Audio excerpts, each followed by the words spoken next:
Hello again, viewers, and greetings, fellow space travelers. This is Thorn of Night, and welcome to episode 39 of my bee breeding guide. In this episode, we are going to be covering some bees off of the Veiled branch to deal with some Thaumcraft stuff off of the Arcane branch into one called the Scholarly branch. Now, this branch adds 3 new bees to the mix: the Pupil, the Scholarly, and the Savant.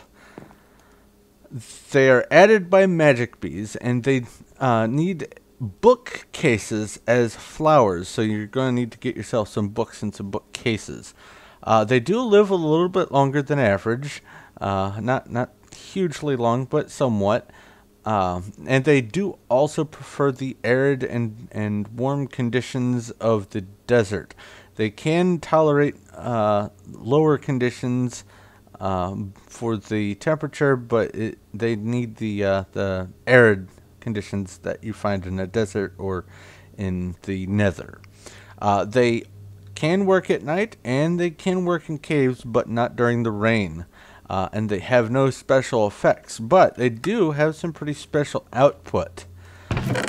First off, they are all going to be producing this stuff called papery comb, and from papery comb, when you run it through a centrifuge, you will get beeswax, magic wax, and paper. Magic wax has several uses in Thaumcraft, so I'm not really going to cover those right now, but suffice it to say that this is a really useful substance. Next up, the Scholarly and the Savant bee specifically will give you lore fragments as an additional output. You can craft some of these lore fragments into knowledge fragments, which are then used for research notes for your Thaumcraft research. So these are pretty good for getting some of those research notes, and more importantly, in my opinion, the magic wax, because ultimately you're going to find all the things just by sticking to the research. The notes are kind of just bonuses, but that magic wax, that's the useful stuff. But let's go ahead and take a look at the Scholarly branch itself and see what the bees are like. Now, before I head into it, first thing I should mention is this map is available for download in the description below as a map for the Unleashed mod pack in Feed the Beast. So if you do want to download it, you will have to grab the Feed the Beast setup, and also once you get Feed the Beast, you will have to get the Unleashed in order for this to work, because I have used stuff from several of the different mods in it, as well as the things involved with breeding bees. But let's work on the bees here. The first one is called the Pupil, and it requires monastic bees, which you can only get from villagers, and it requires arcane bees from the Arcane branch. If you haven't gotten the Arcane branch figured out yet, then you can either walk through the book here if you have downloaded the map, or you can just watch my Arcane video for the tips on that. But let's look at the Pupil here. Let's see here, got a Pupil drone, but I will also grab the Princess to identify how long it took me to get this thing. Oh, 1 generation. Okay, that's fine by me. You may get more generations, or you may just get 1 generation. It's all a matter of just random chance for the breeding. So don't be surprised if you put it in, you get it immediately, but also don't be surprised if it takes a while. And typically when you do the breeding, you are not going to get a purebred. As you can see, there are some differences between these 2 bees. Differences there, and even on the output. So definitely not a purebred there. But I will... Oh, I forgot to populate the chest. I'm sorry. I will go ahead and fill this up with some arcane bees. Actually, why don't I go ahead and do that now? Arcane and monastic. Arcane. Get 1, 2, 3, 4, 5, 6, 7, 8, and a stack of the princesses, or a stack of the drones rather. And what's the other one? Monastic. 2, 3, 4, 5, 6, 7, 8, and a stack of those. Okay. So, there you go. For those who downloaded the first version of this map, I do apologize for not having that chest populated with stock for you to practice with here. But let's go on to the output. You will notice that I have bookcases here. You don't need to have one right next to every single one. I could probably have just dealt with having one for all 5 of these, but I just wanted to cover all my bases there. But let's look at the typical output you're going to get from purebred pupil bees. First off, you're going to notice you'll get a couple of drones and some of this papery comb here.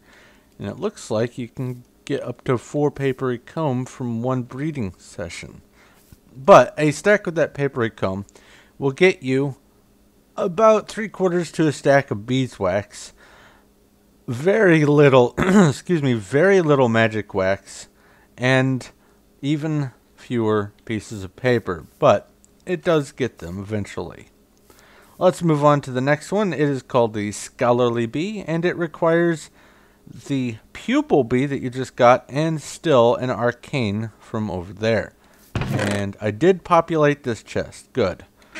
I do apologize for those who downloaded this once again. I did not realize it was empty. But let's go ahead and grab the princess here and see how long it took. Just 3 generations, pretty easy. And this one actually looks like it is a purebred. Excellent. I got a purebred bee out of that. I'll leave these here for you to look at if you wish, but let's take a look at the output. Once again, bookcases, but you can expect to get 1 drone out of your breeding endeavors for this, but you can get up to 3, maybe 4. Yeah, there's 4 things output from the productivity of these bees, including some of those lore fragments I mentioned. And once again, it's typical output from a stack of the papery comb when run through a centrifuge. Alright, finally we have the savant bee, which uses both the scholarly and the pupil bee that you've bred over there. Good, I have some stock in that chest. And I will grab the savant princess and take a look at the generations. Took 6 generations, so it's not a quick one, but it's not the slowest one. But this one isn't necessarily a purebred. Not quite. It'd probably take a few more generations to weed out the differences. But once you get some purebreds, this is what you can expect from typical output. Once again, you've got the 1 drone and some of that papery comb and the lore fragments. And once again, a typical stack of the papery comb run through the centrifuge. Now, 1 or more, I think it's just 1 of the bees in this branch are used to go on to make some new species to investigate in the thaumic branch. And that is pretty much it for these. However, you can use these guys for getting their longer lifespans. Let's see here, which one? Elongated life, elongated life, and elongated life.